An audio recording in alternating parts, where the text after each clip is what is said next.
This is the Unitra DGS-302 I showed you last week. It's a furniture with a radio hidden inside it. Last week we took a look at the broken lid and the wonky leg, and this week we're going to fix up the record player. And as a reminder, to remove it, you remove this panel, get down on your back and slide your head inside like you're some sort of car mechanic. Then you will find two of these flip thingies, I don't know what to call them, and you need to flip them up. And also unscrew the power. Remember to unplug the machine before you do this. Behind this main panel you find the radio, and plugged into the radio is a white lead with a DIN plug. That needs to be unplugged, and the leads need to be freed from the hooks that hold it in place. And then you can lift out the record player. BSR stands for Birmingham Sound Reproducers. And they made loads of different record players, but they are most well known for their record changing players. Like this one, that can take a stack of records and play them in order. The reason there's a British record player in this Polish console is probably that this was aimed at export. So they wanted something recognizable. Not everything about this is British though. When trying to find replacement needles for this model, which is called UA-25, I couldn't find anything that looked like the needles that came with the system. I had to dig a bit on the internet to figure out why. This cartridge is a Unitra Fonica UF-70. That's a Telefunken A-25 license manufactured in Poland. Of course, neither Fonica nor Telefunken any longer makes new needles. However, Toner does. I'll put a link in the description. On one side it says LPS for stereo LPs, and on the other side it also says LPS, but it's been painted over green because this is in fact for shellac records, 78 RPMs. It can play both. Now let's take a look at this record player itself. We lift the platter and we notice that everything is very hard. It's hard to move things around. That's because the grease that was used by Birmingham Sound Reproducers has a tendency to gum up and become sticky with age. And that's happened here too. Everything needs to be cleaned. All the old grease needs to be removed. Now, I'm not an expert on how to do this, but there are people who are experts and who have made videos on how to clean these record players. So I suggest that you look at those videos if you want detailed instructions. Instead, I must apologize. I mentioned in the last video that I took a little day trip to the mountains. There I visited two places. One is called Svidnica and the other is almost impossible to pronounce, so I apologize again. It's called Dzierżonów.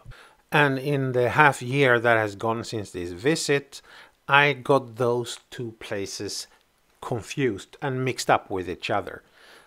The Diora factory and the lovely town museum is in Dzierżonów, not in Svidnica. Sorry about that. Both places are lovely. You should definitely visit them. Back to the record player. It should now be clean and needs to be reassembled, and this plate can be tricky. That's because it's spring-loaded, so it tends to fly away if you're not careful. The spring goes into the two holes, one in the plate and one in the bottom of the record player. It only fits one way. That hole goes over the pivot point there, and then you need to lift that spring, the black spring, while you move the whole thing in place, and then press it down with one hand while you grab the screw with its little bushing and put that in place with the other hand. This can be slightly tricky, but it's not impossible. I think I did it on the maybe second try.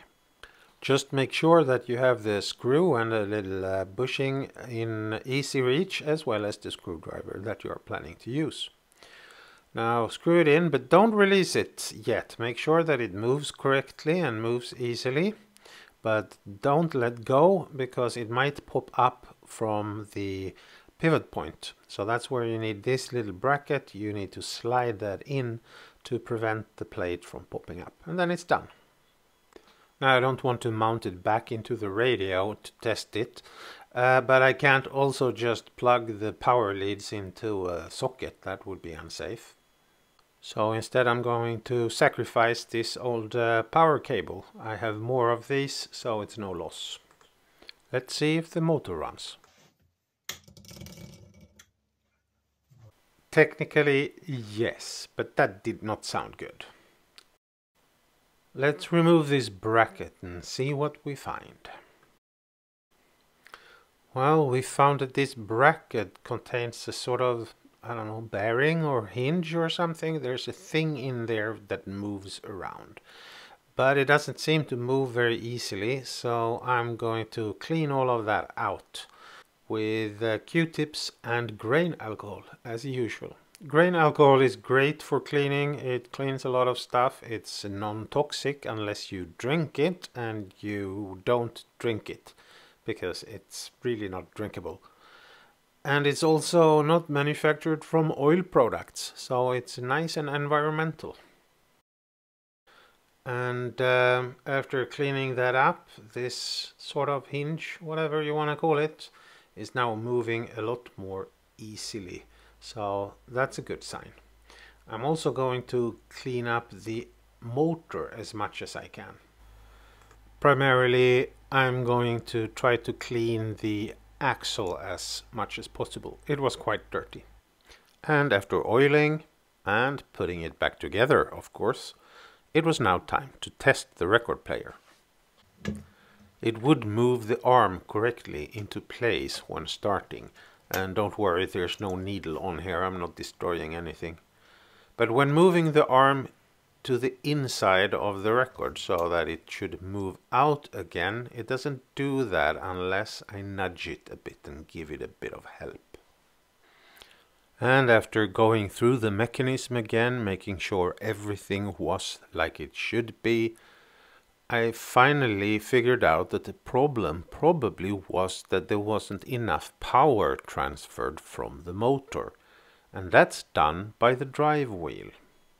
So I gave the inside of the platter a clean and wiped off the drive wheel as well. And finally gave the outer edge of the rubber drive wheel a little brush up with the sandpaper to roughen it up a bit. And that finally seemed to do the trick. Not only does the arm move in place by itself, when moved to the end of the record, it's lifted out and out in the way, and the next record is plopped down and the arm goes back. Everything now works as it should. Just one bit left. The record player rests on 3 springs to isolate it from the wild partying, I guess. And in those springs there's this rubber foam, and that's lost much of its springiness over the years. So I replaced that as well.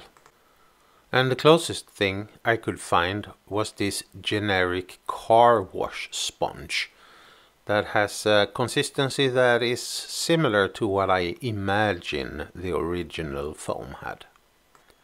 And of course all you need to do here is to cut off a piece that seems reasonable and fits inside the spring.